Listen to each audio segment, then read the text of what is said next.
Hey, what's up guys? Cam here, and today I'm coming at you from Vancouver, BC. Today's question is, what if gaming is the only thing that you're good at? And this is one of the most popular questions I get, and I think the reason it's so popular is because the chance of you being a hardcore gamer, if you're watching this video, is really high. And as someone who plays games a lot, you actually tend to become really good at them. So when you go to quit playing games, you're not just stopping games, but also losing out on that sense of confidence and pride in yourself that you have because you're really good at games. So this presents an interesting challenge because to move on from games, you're also moving on from that sense of identity you have as someone who's good at something.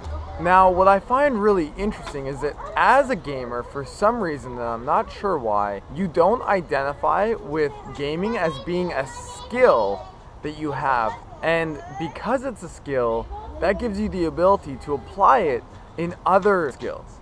So it's like growing up, I played hockey, and I played hockey for over 15 years. So during that time, I developed a certain skill set that, yeah, I applied it to hockey, but after I quit hockey, I still had all of these different skills that I could apply to other areas. So the same goes for gaming. Even though you're quitting gaming and it's something that you're good at, you still have developed certain skills through gaming that you can now apply to other areas of your life, like the new hobbies and passions that you're going to develop. So today, what I want to do is I want to help you identify how you got good at gaming, because by identifying how you got good at gaming, you can use that same strategy or that same framework and apply it to these new hobbies and goals and dreams that you have. So I've actually identified 7 different ways that I got good at games, and I imagine that you got good at them in these same ways too.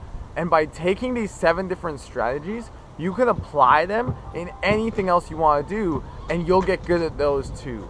So the first strategy is quantity. You played games and you played them a lot. So just by the sheer volume of time that you spent playing games, you learned and you got better. The second strategy is quantity. So not only did you play games a lot, but you also played them with a focus on how you could improve and get better with a growth mindset. The third is mentors. So not only did you play a lot and play with a growth mindset, but you also seeked out other people that were really good and you tried to learn from them too. Which brings me to strategy number 4, which is community. Not only did you find mentors, but you also found other peers that you could play with, that you could talk about the game, that were like-minded.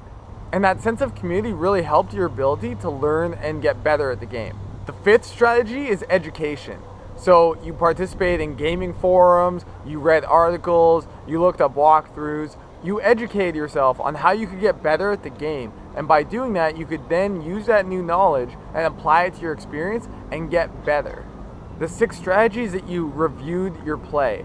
So when I played StarCraft, I would go over my replays and I would be able to see different ways that I could improve, different tactics or opportunities that maybe I missed. And by reviewing my games, I was able to learn a lot about how I was playing and how I could do better. And finally, the last strategy is perseverance. When you first started playing a game, you weren't very good at it.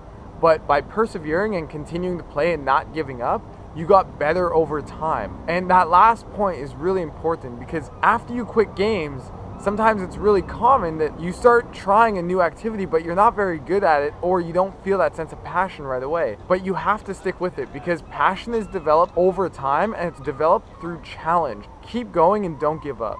So that's it for me today. Those are the 7 strategies you can use to get good at anything you want to get good at.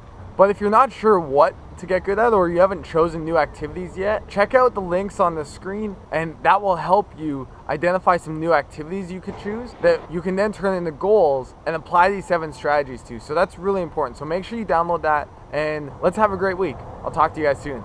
Peace.